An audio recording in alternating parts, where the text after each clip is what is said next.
everybody. I'd like to welcome you all back to another episode of the Hope Program. I've got good friends of mine here from Fayetteville. Mike Chandler. It's good to be here, Trae. He was here before, but we decided to redo a few things. And we brought a special guest in, Jojo Yost. Yes, thank you. Who I met years ago, and she was blonde then. I was. So we've all changed over the years since we got back together. Is this the natural color? Well, of course it is. That's awesome. Oh man! So a while back, me and Mike were talking about things. We're just talking about people and stories of encouragement and people that's been through things and people that's been victorious. And he brought your name up more than once. Mike, tell me how you met JoJo. Well, actually, it was one of her friends said, "I just have somebody you have to meet that has got more energy than anybody." I'm gonna pull this closer to you. Yeah. There you go. That has more energy than anybody could ever imagine. And she told me, and this was a quote, she said, "You think I'm wide open, this girl's tenfold." That's awesome. And she really, really, really helps in the community in a lot of ways, and I want you to meet her. So I did. I talked to her on the phone that day. Yes, you did. And we had coffee at the coffee scene. And kind of went from there. We found out what she was doing and how we could, Karen Chandler Trust and her business could work together. Right. And we've been doing that. But every time I'm around her, it just, man, it sends chills down my spine. She's just an incredible individual. Well, I had no idea you'd been through cancer. I know, that's a shock, You huh? know? Yeah, I mean, and then, of course, as we all get older, we all find our friends and fellow classmates and getting back, and that's one thing about Facebook. I mean, Facebook was us going back to the past and rekindling things with old friends and high school friends and football players and cheerleaders and everybody we knew. And then we get into reality and find out, well, you can't hurdle jump anymore, can you? You can't pole vault anymore, can you? Or that would be funny if we saw you do that again, wouldn't it? So we've all, that's just part of life. But tell us a little bit about some of the things you went through, JoJo. My cancer journey, I was diagnosed with stage 2A breast cancer in November of 2015. I did 6 months of chemo and 35 radiation treatments, which it's about a month and a half because you go every day, Monday through Friday, take the weekends off. I did a year of Herceptin, and I'm on the 5-year pill, and because I had a triple positive tumor, I had to, which is kind of fortunate because there's something for it to keep it away. So I had 5 surgeries, voluntary complete hysterectomy and oophorectomy because my tumor was fed off hormones. So when I finished everything else, I said, okay, let's do that too. Wow. So 2.5 years out, and I feel like better than I did before I got diagnosed, if that makes any sense. Isn't that amazing? Wow. Yep, I do. I feel really good. Just happy for every day now. So some of the women who were just in the first part of what you went through, what would you kind of tell them to keep their heads up and keep them going on the right path? They need to surround themselves with positivity. That's, the main thing. Stay off the internet. It doesn't do any good. Stay focused and just believe that there is light at the end of the tunnel. No, you cannot see it now, but anybody that goes through it, my doctors told me, I can see you on the other side of this journey. You can't. And at that time, I couldn't see from day to day. Wow. And now when she sees me, she's, she hugs me, says, "That's your hair. Oh my gosh, look at you." And, now see, that right there was a big shot, no pun intended, a big shot in the arm when was it your doctor was she? I had Dr. Bakri, Colleen was mine. But the one that said, "I can see you on the other side." That was the PA, Colleen, his assistant. Well, see, that right there, number one, it was huge to you for somebody to say, "Look, I see you past this." Right. Not like, we'll take one day at a time and, some of those kind of scenarios. But when somebody says, I'll see you on the other side of this, or you're going to make it through, that's a huge encouragement. My dad went through, and I was telling you, went through the same thing with prostate cancer. I mean, when they said stage 4, and you look at the reports, and you got people reading it that don't really know what they're reading, but they think they know what they're reading. And then you get the worst information. I mean, we've all went to Duke thinking, you know, That was it. yeah, how long has my dad got? And my dad was the same scenario. He just wasn't gonna let us kids know that, but he really thought that they was, you know, 5, 6 months maybe good. But then when the doctor started saying, you know, we're going to try this first, and then maybe 6 months later we'll do this, and maybe next year, and my dad was like, wait, hold on, what do you mean 6 months from now? He said, you mean I'm going to have 6 months and maybe a year? He said, oh, Mr. Edwards, you're going to be here several years. He said, we're just trying to, you know, see what's the best case scenario to put this in the right track. And it was just like, I mean, your world changes. It does. It changes your life. It changes your attitude. It changes everything. I think I have a newfound appreciation for every single day. You know, the people that were true and honest and remained with me, you find out, you know, who really cares and who doesn't. Unfortunately, there's a lot of that. But to know that somebody can look at you and say, I see you a year from now.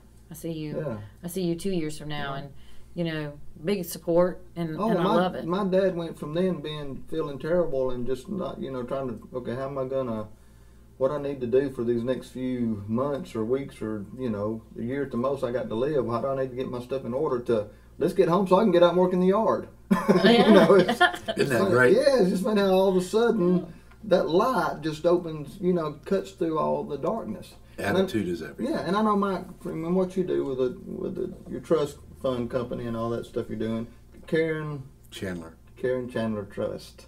It's hard for me to say 3 words at the same time. You have had to seen, I don't know how many people who thought that they were in their worst day. This can't get any worse. I'm losing everything. I might as well give up. And then because of what you guys do, they had a light that was turned on. You know, they could see next week. Sure. You know, okay, well, maybe I can stay in my house or my home a little bit longer. Maybe there is somebody that cares. You know, one of our very first patients that we took care of, I'll tell you this story, and brought it up to me yesterday because yesterday I went to see this guy. Hadn't seen him in a long, long time, and you know him, whose brother had real late-stage cancer and was not going to survive. Yeah. But he was worried for his wife. And he needed us to make the payments until he passed on the house, and then they had insurance to cover the purchase of the house so she could stay in the house after he went. Wow. And we did that. He lasted 4 months. Wow. And we paid 4 payments, and he passed. The insurance paid off the house, and that was his wish. It was his biggest. You know, his the thing. Well, you know what? Instead of that being a worry on him the last time he was here, that was a relief. It was. You know? It was. You thought, okay, I got all my ducks in a row and everything's taken care of. I can go to the next level and feel good about it. And I'll tell you something. We've had a whole lot more winners than we've had losers. Just to let everybody know, we've been doing this for 20 years, and like you said, managing it. 95% of it's attitude. You're going to feel bad when you're going through the chemo, and nothing anybody can tell you during that point in time is going to make you feel much better. But attitude is absolutely the most important thing, and that's why I'm so excited to have you two guys in my life, because you two guys are 2 of the most positive people I've ever met. He doesn't get out. How about that? Well, you know No, what? I don't get out much. I've seen the other option, and I don't like it. I don't either. I just don't. I mean, people that get up dropping and complaining, and you know what, and the first time they get out of the bed, it's like, wow, go back to bed. I have every day. I post something positive every morning, and get my coffee, and I'm just thankful for every day. You know, sitting in the chemo chair made me say, you know, it's not about things. Yeah. It's about relationships. It's about people. And it's about every day. Every day's a gift. It is. We may all 3 leave here today and not see each other tomorrow. True. I mean, so it's. But I'll see you next week, right? now. There you go. Yeah. But Mike, the other day at the coffee scene, you was telling me about some scenario, and I tried to think about it last night, and I can't think of it. If it was somebody that their meds were paid for? Or Yeah, what was that? and I don't mind sharing this with you. It's kind of personal, but I'll be glad to. Yeah. Because it is. I think you know that I write for Seeking Alpha and a lot of different publications, and since this whole thing has come about, I've spent a lot of time writing on healthcare, and it happens to be one of my favorite subjects to write on now. And because we do have a system here in the United States that kind of needs some work. Yeah. Well, let me give you an example though, and this is really the double-edged sword. My wife has had late stage 3 ovarian cancer, and she had surgery and chemo. It came back, had chemo again. It's now reduced down to 2 small spots, but they put her on a new med that was just approved by FDA, and it's called Rubaca. Sounds like something out of Star Wars. Rubaca. Chewbacca's brother. Yeah, Chewbacca's brother, Rubaca. Yeah. And it was just released. Well, this drug is not a drug that everybody can get. And it's really sad. It's the cost of this drug is $196,000 a year, or approximately $15,000 a month. Well, that would hit somebody pretty hard. Well, we did have insurance, and I had Part D Medicare insurance, and it covered 70% of it, leaving us a cost of about $5,000 a month. Yeah. Well, special situation, the University of North Carolina Cancer Center went to the manufacturer, and in this particular case, Debbie was allergic to platinum-based chemo. So she had to go when she went in to get a chemo treatment, she spent the night. It was a 2-day process. Well, they contacted the manufacturer and told the manufacturer that she was allergic, and she ever had another allergy, she would never have the chemo option again, ever. And they they emphasized the importance of this Rubaca drug, Sure. and we got a letter from them, and they covered our copay, which was incredible. Yeah. But still, the problem is there. For the positive thing is there's a drug out here that in 20%, in 80% of the cases it was successful. In 20% of those 80%, it completely cancer completely went away. Wow. So it's a very, very positive drug, and they're on the cusp of such good things today, guys. Cancer drugs, you know that, and I'm just so excited to be at UNC and seeing some of these things that they're coming out with. But the good thing is that we've got these kind of drugs out there now. Right. The bad thing is, had Debbie not had any insurance, she wouldn't have been on this drug. No way. That's sad. Yeah.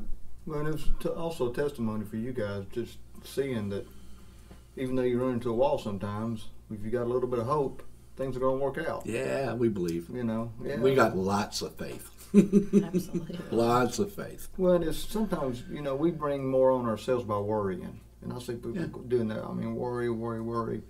And I've never seen that heal anybody or accomplish anything to the good. Mm. If you're worrying every day, eventually you'll sit around and then you start getting depressed, and then while you're depressed, you hadn't done anything all day. Then you realize, man, I'm just barely getting out of bed and it's 11 o'clock. And going back to KCT, Karen Chandler Trust, that's really, one of the worries that folks have when they go through this is financial. So we don't pay for meds. We don't pay for doctor's visits, but if you need a mortgage payment made, or gas, or food, or utilities paid, whatever you need, that we can take that burden off you while you're being treated. We do so. So you can focus on and that's one thing. That's one of many fears. Yeah. Okay, that's one of many, but it does. It eats it. It eats it, folks. Yeah. Oh yeah, no doubt. And I still believe, because I've read things too where people, where doctors have even said that worrying can cause cancer. It puts off the, what is it in the pheromones. Yeah, in your system that causes heart attacks. Yeah, bingo. Yes, it does. Exactly. You need your heart. Mm-hmm. And anxiety. You know, it's funny too, anxiety, how it will get on you. But when you realize it, you can. You remember the Caesar, the dog whisperer, the show, the dog whisperer. I remember that. Caesar. Yeah. His big thing on training animals was, he said, you got to get them out of that mindset. He said, he said, one of my ways of training is when I see the dog barking or hear the dog barking, as soon as I tap them, their brain changes. So people, they always wonder how you can train an animal that quick. He says, well, you got to get them to refocus on something else. So I've learned too that anxiety, when you can get somebody to get off of that mind thought, then get them into doing something, it calms them down. Yeah, It goes sure away. does, sure And does. it just proves how much of our brain tells us what to do and not what not to do. Can keep us from being healthy. Just like me, I put on Facebook this morning, okay, I'm starting my diet. I saw that. Diets. My Oh, diet, Lord. and back in the gym today. Were you? Oh yeah. You know what I didn't do this morning? I did not have my mocha at the coffee scene. Oh, that's cardinal sin. Oh. See, But that's a chocolate bad- can give you a good mood. It can, if you have it in the morning. Oh, sure. I So heard can- that it so helps your can- mood. So can birthday cake. That's right. In moderation, everything in Krispy Kreme moderation. donuts gives me a great mood. I have no strength. Me either. I'm eating the cake and I'm drinking the Oh, wine. man. You know, Jojo does something really special. She's not mentioned it yet, but I want her to tell every cancer patient out there that is battling it to find out what she does. And would you mind telling us your business? This is kind of what put us all together, or put us together. When I was going through chemo, I was sitting in a chemo chair and came up with my boutique, which it's called Perruque. They pronounce it different, but in French it means wig. And the reason I did that is because in the Bordeaux area here in Fayetteville, they have a mini Eiffel Tower. So I kind of did a play off that, thinking, I forgot you know, about that thing yeah. there. It's still there, isn't it? trying to give a little French spin on it. Yeah, there you you know. go. So I interviewed doctors, patients, nurses, and everything while I was sitting in a chemo chair and said, if you could have something here in Fayetteville, what would it be? And they said, you know, their biggest complaint was, when we go shopping or we go buy a wig or a head cover or a scarf, nobody understands. They just kind of, here's your wig, here's your headscarf. Well, for me, it's the passion and the compassion for people. So for me, the first priority is finding out what they're going through and letting them tell me how they're feeling. Right. And then I try to let them know, hey, look, I've done it too, and I have a photo album in my boutique that they can actually see my journey from start to finish. Awesome. And sometimes they come in and they've just been freshly diagnosed, and I say, listen, you don't need to get a wig today. You have time. Right.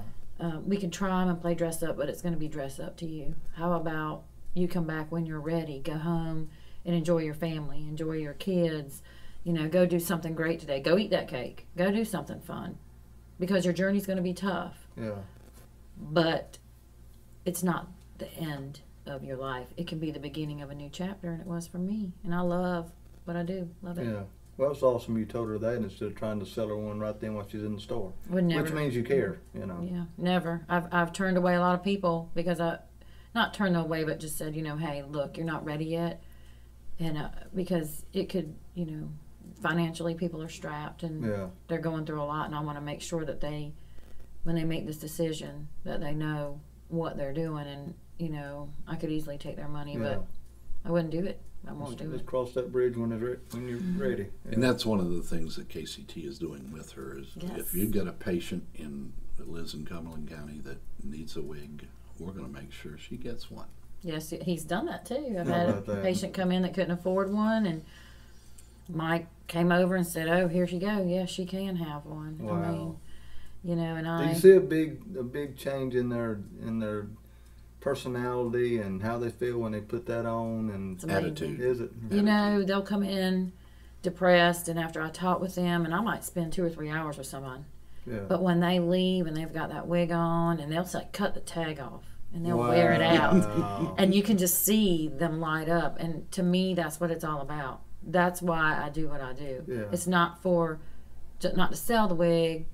but it's for the end result of Sure. seeing how beautiful somebody feels Yeah. when they leave. And I hope I can do that for everybody in town. I What mean, about that's what I those do. She's eyebrows making and stuff? Eyebrows? Well, we can draw them on. We There can you get go. you some false eyelashes, but I definitely can get you a wig. I do men, Yeah. women, and children. I've seen children as 6 years old. That was the hardest one I ever did. Is Wow. She came in because she wanted to be pretty before she started school Oh, last year. my So that was goodness. Isn't hard. that special? I'm going to have to go over there and get my attitude changed by getting a wig. What do you think? Yeah. I could make you look like an I mean, 80s rocker in a minute. I mean, he needs some dreadlocks. You know, I could do it. You want me to tell you all a story about dreadlocks? My hair was about like it is right now, and I was on a business trip, and we were down at Bahamas. And I went out and laid out on the beach, and of course this young lady came by, and she said, "Can I braid your hair?" Now understand, I've got a very big meeting that I'm going to this evening, and I think about it for a minute, and I said, "If you can braid my hair, I will let you." Exactly. That's awesome. I went to that meeting with dreadlocks. Wow. That's great. Challenge accepted. That's too funny. And the funny thing, I was having dinner with Mike Ruziano, the hockey player. I was actually having dinner with him. Yeah. Never met me before. He probably wanted to say something 15, 16 times. Just I don't think I want to know the answer to this. No, I was I was the hit of the dinner party. Though everybody looked at me and said, "I'd never believe it." And I was as bald then as I am Yeah. now. So You have to show us a picture. We have to see I it. think I actually had the dreadlocks because I pulled them out of my hair and I did. I wore it for the next 2 days. Just. That's funny. Wow. Now I don't think she could do anything to yours, Trae. Not now. And I had a ponytail 2 months ago. And I keep on trying to grab my ponytail, and I keep noticing it's not there no more. It's gone. It's gone. Yep. I got tired of my forehead kept going back further and further. I say shave it. Well, and you know, I still got a bunch of hair. I mean, like now, I shaved this morning. I've already got stubble, but I just hated every morning thinking, now what am I going to do today to make it look as good as it can? And then I would never, ever, ever be one to do a comb over or a comb to the side. And I see guys holding on to, 4 hairs across Their here. parts way over here. Yeah, They're thinking, trying to bro, flip it. just help your life and shave it off. And it's not a bad thing. It's not a bad thing. No, you're going to look better. When I shaved mine, and my dad cut his off. Well, of course, the first time I shaved it was when he was going through his chemo. And me and my brother, and we all 3 of us sitting there with hardly any hair on the hair because of my dad going through his stuff. And my dad's hair, his hair's always, and mine's always in school. I looked like Greg Brady. I had enough hair like a chip head. I couldn't do nothing with it all up until my late 40s. And then Dad's hair has just always been real pretty and curly. And when it came back thick and beautiful and wavy. And Here you go. Yeah. Wow. Mine's Yeah. coming back to my shoulders. yeah, that's awesome. Back behind the ears. Yeah, it's coming back. But he wants to keep his case short now because I don't want to fool with it. But I get it. Some people it's liberating. You know, they're thinking, I'm not going to try to hold on to something that's leaving me faster than I Well, keep up with it. I did have a man come in that I think he was more upset than any woman I've ever seen about losing his hair. And, Yeah. you know, I got him in a wig. He said he couldn't afford one. And I said, well, that's not an option. Yeah. You know, he had brain cancer. Oh, wow. And he told me he was terminal. And so I said, well, listen, it's your lucky day. Yeah, how about I that? said, because I'm going to pay it forward today. Yeah. And so gave him a wig, and he went and got it cut. Because I sent him to the different hairdressers around town. They all volunteered to cut the wigs. And he came back just to show me that he had it cut and was just so proud. He said, I can go to church looking like myself. That's good. Isn't that special? And that's what made my day. That's awesome. Well, what's the next plans for the store? Oh, well, I've been open a year. August the 5th is my year. So August the 6th on that Monday, I am having a big 1-year celebration. And I'm doing something called Brave, Bold, and Beautiful, something I came up with because the American Cancer Society has been cutting back the Look Good, Feel Better programs for cancer survivors. Wow. Funding, so they say, but I understand the donations were free, so I'm really confused at this point. Wow. But what I'm doing is I'm bringing in cosmetologists and hairstylists, and for free, survivor, it doesn't matter 5 days, 5 years, 50 years, Yeah.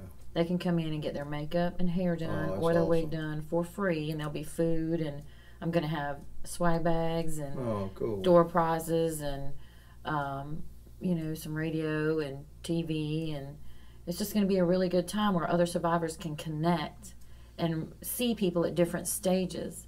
And I think those different stages helps them see Sure. I can get there. Yeah. I had a lady last time, 5-time cancer survivor, 5 times. I told her, I said, you are a phoenix. I mean, that's amazing. It is. So my plan is to hopefully keep doing what I'm doing for as long as I can do it. I mean, I can't imagine doing anything else, and I'll tell you, it was not in the cards for me. I was a fitness trainer and, doing accounting out of my house. And Though, when you say that, I was sitting here thinking when you're talking how the chemo affects people differently. Some people, they get sick. Some people, like you didn't. not at all. However, I'm thinking that if you would have had the different scenario where it just beat you up, you got sick all the time, you may not be doing what you're doing today, even though you were survived. So maybe there's a reason why some people get hit hard than others.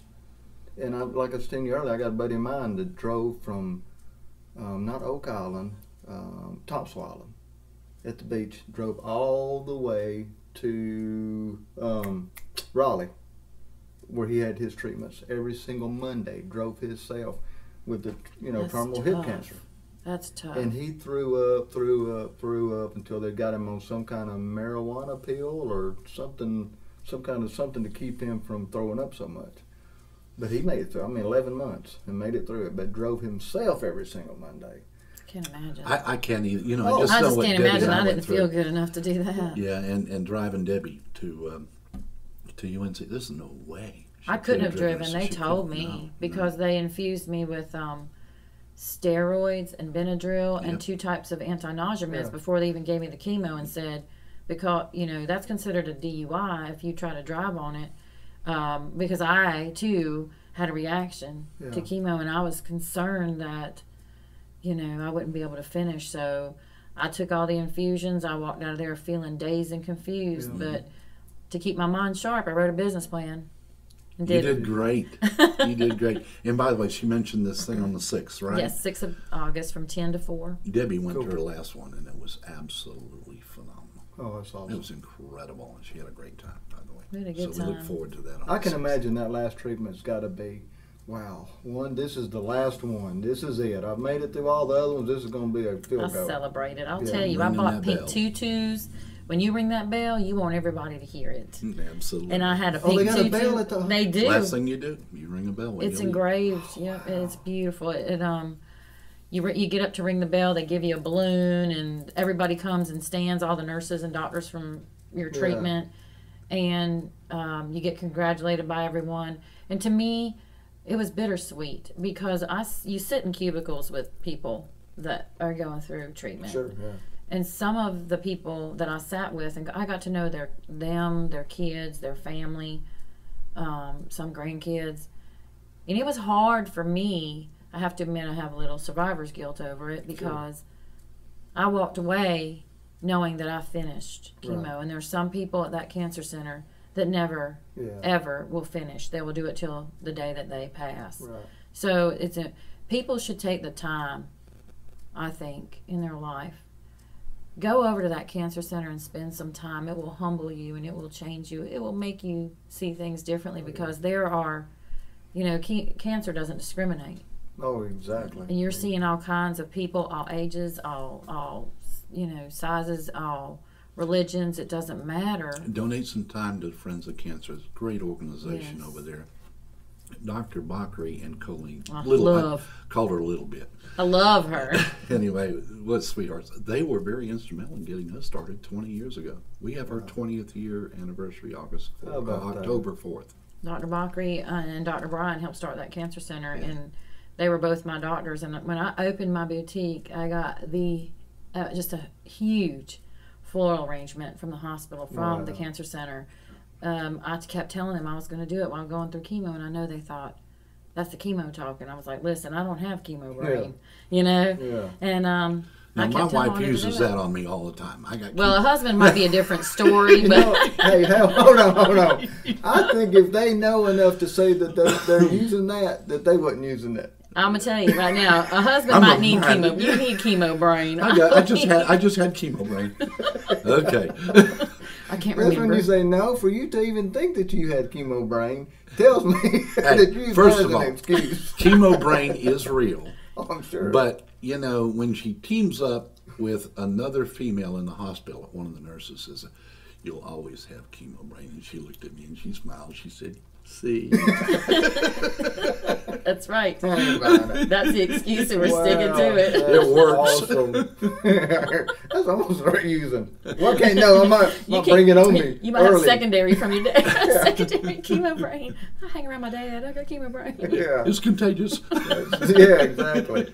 One of those pills my dad is on, though. Yeah, he's. Of course, they're saving his life, but they're female hormones, and he'll after he gets his pill, the first day it pretty much knocks him down, but he has to do all he can to stay motivated to go out and do something. Work in the yard, but they give him hot sweats and. Ugh.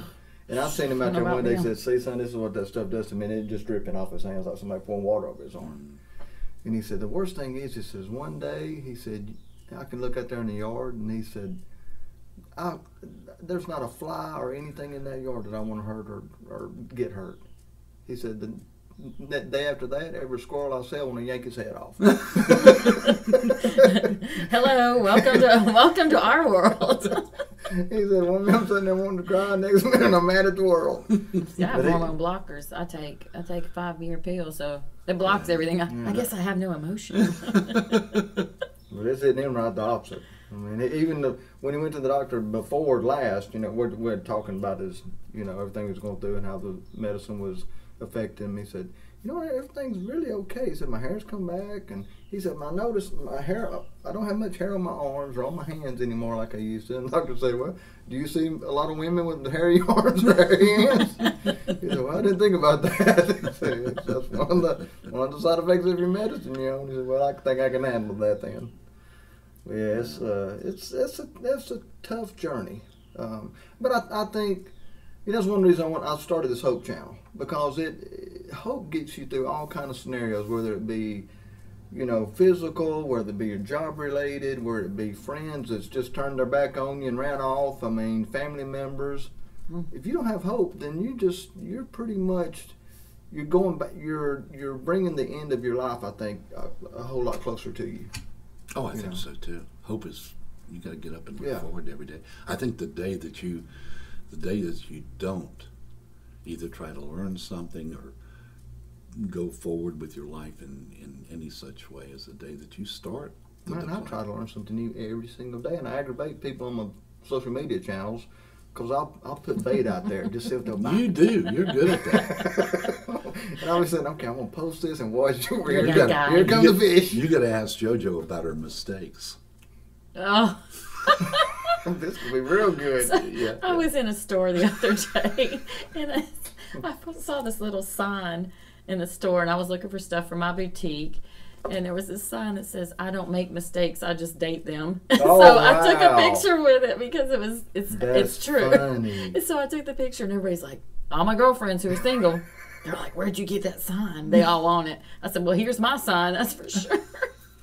Because you become, once you go through a cancer journey, you become contagious to some people. They're like, "Oh, you had cancer? Well, I don't know that I could go out with you." And top it off, I'm a widow. My husband was killed in Iraq in 2005. 10-year anniversary, I was diagnosed with breast cancer. So, I kind of feel like there's a double whammy out there, but none of that's contagious. And each one of those things taught me about my life. It made me stronger, not weaker. But I think I'm just meeting weak individuals. Well, you're meeting people that look at the wrong side of that. They don't look at the side of it like, wow, this woman's been through all this, and now she's running a business and doing better than she's done all her life. Isn't that exciting? Isn't that great? They're looking can at it like, happen. uh-oh. You know, This it's is gonna be amazing. trouble. What is really amazing is we've seen patients and patients and patients over the last 20 years. And how many times I run into a case, particularly with breast cancer. A female has breast cancer and has a battle of her life going on, and her significant other or spouse abandons her. We were talking about the same. How? I had that happen to me. I had remarried after my husband got killed, and he one day said, I was my second chemo. He said, I'm tired of hearing about cancer and chemo. I'm just not going to do this anymore. I'm tired of hearing about it. I got to leave. Well, how about you getting it? And I said, well, I thought he was leaving, like going down the road to go cool off or something. No, he packed his bags and left. So I had to get rides. It was embarrassing for me. And at the time, I had to put it on Facebook, and somebody give me a ride to chemo. Because I was left with my son. Unbelievable. He was 12, and my oldest son lived in Charlotte, so, he was working, family and everything, and my father suffers from dementia. My mom's his caregiver. So I had a friend whose mom had just passed away. Her name is Kim, and she took me to almost every chemo and sat there with me and spent the night and cooked me dinner. And you see, you had folks, but at least you had some folks to help you along the way. I did. Let me tell you another story. This is what really got us started. There was an elderly lady that had cancer, and I was taking her every day for her radiation treatments at the cancer center. And we were in there, and it was about this time of year. It was in the hot months of July, or in the hot days of July, and I'm sitting there, and a phone call comes into the desk, and when you're talking, they don't have cubicles then. They had an open desk where everybody sitting around could hear, and this was a long time ago. And I heard the story of this girl who was walking from Yadkin Road to Cape Fear. Remember me telling you about her? She was walking every day. She'd called in and said, I just don't think I can make it today. In the sun to get radiation. To get her radiation, she That's said, ridiculous. I don't think I can make it's too hot for me to walk today. And I swore up and down that day I said, that will never happen again if I know about it. And it hasn't. Any case, that's kind of what I don't know how that can even get into their brain, or how they can do that and then think that's okay. Well, when I finished my treatments and my hair came back, eyebrows came back, I got that phone call. Hey, I made a mistake. I said, no, you left me like a dog in the woods to die, and guess what? I found me a new home, and I'm happy. I got my own home. You didn't make a mistake. You just revealed who you really That's are. That's right. I told him, well, I guess sometimes you just don't know people, and I can tell you that there's no other way. This may sound crazy, but me getting breast cancer was a blessing, because it got me away from a very negative person, a negative situation that I had no idea could have been. Now, mind you, I had waited for him to go to Afghanistan and come back.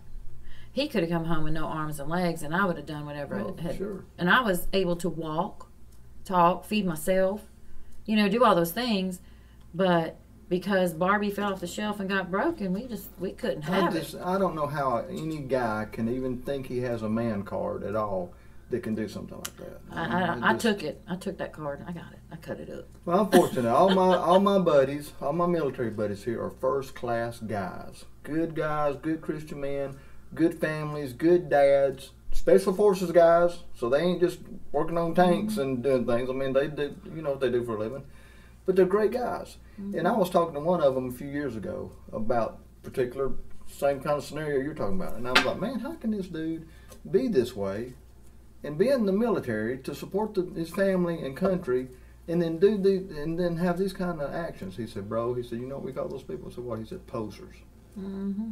He said, there ain't a man spine there. He said, they're just grown little boys. And he said, when it comes to taking on real responsibility, they leave. Because they still want to be 15 years old, even though they're 35. You know something, Trae? This goes back to you, Jojo, and what you've done. She's got the most incredible son in the world, and he has witnessed all of this, and he has got the greatest attitude from what I've seen. He's amazing. And I'd love to meet him face to face sometime, because he's He's coming to my event. Oh, good. He will be there to help. He 6'1", almost 15, starts driver's ed tomorrow. Wow. Oh Lord, help me! Everybody stay off the road. But he became my caregiver. He would every night tuck me in bed. Mom, you need something to drink. Mom, are you okay? If he heard me cough, he'd come running. Are you all right? I'm like, I just coughed, son. It's okay. Or, I know you had treatment. Are we gonna be all right? And one day I remember I took him to school. We laugh about this now. And he didn't feel good. And I said, well, if you don't feel good, you call me. I'll come get you. And I was at home. And he called. And he said, Mom, you need to come get me. I said, well, I'll be right there. Let me throw on my hair. I'll be right there. Yeah. And so we laugh about that now because I threw on my wig and off I went. That's awesome. And the wigs, it's become, I never knew at that time how significant it would be. But it's really become, I feel like my boutique is not a wig boutique. It is a place, a safe haven for survivors, and then it's a wig boutique. It's a care center. Yeah, there you go. Yeah. Exactly. I love it. That's awesome. Mike, I was going to ask you one more. Oh, the event you got coming up. Well, I got a bunch of them coming up. Festival Park. Yes, we have Taste the Fayetteville going to be October 7th. October 7th, okay, cool. And we need to talk about you on there too, but it's going to be at Festival Park. It's a great event. I don't know if you've ever been, but I've been too many times, as you can see by my waistline. Because I eat well so there. Obviously, we're eating. Yeah, obviously we're eating. And Let's go. We'll have 50 restaurants represented there with all their best of the best out there. And it's cool! A lot of fun. But we've got that coming up. We also have another event we're doing is a masquerade ball on Fat Tuesdays. Which is going to be kind of fun too. That's kind of in the works right now. We're also going to do another event in September, which kind of takes us back to our origins. When we first started, all the local musicians got together. Oh, good, yeah. Well, what's so amazing is I've got all Karen's old buddies coming together again. That's awesome. To have an event, and they're going to play. We're going to raise some money there too. So. And we've got about 5 different events coming up, but we're looking forward to the one on October 7th. So all 3 of us are sitting here trying to figure out new ways to make people happy. I think we've done it. Isn't that a great mission? Man, I love it. I have this is funny. I mean, you've talked about this before, but I have people a lot of times they'll see me talking back and forth to somebody on Facebook, or and then that person will get to screaming and hollering and cussing. But every single time I've had people respond, and they're like, "Man, you handled that a whole lot better than I would have ever handled it." And no sense in getting craziness. But with that said, I've learned that the people who I disagree with, the people who I might not see things eye to eye with, that's my audience. Those are the people we're supposed to be reaching out to. The people Absolutely. we're trying to help. So that's the same thing we all got. It's not the people that agrees with us. They're already in our fishbowl. We already got them. Why sing to the choir? Bingo. yeah, exactly. So that's I think the more that and again you stop being able to learn when you start shutting those kind of people out. Sure. I get fired up every day when I learn something from a different person's. Their scenario was different than mine, so now it gives me an opportunity to learn what they went through, and my eyes are opened up. Like, wow, I never would have believed that or thought that, but from hearing them, now I'm educated better. I hear you. So everybody listening to this show, y'all need to do the same thing. Learn from doing. That's right. And try to bring as many people as you can to the party, and help them get to the next level. And make somebody have a better life today. Just do something little. Amen. We're going to close with that. Thank y'all for coming. See you.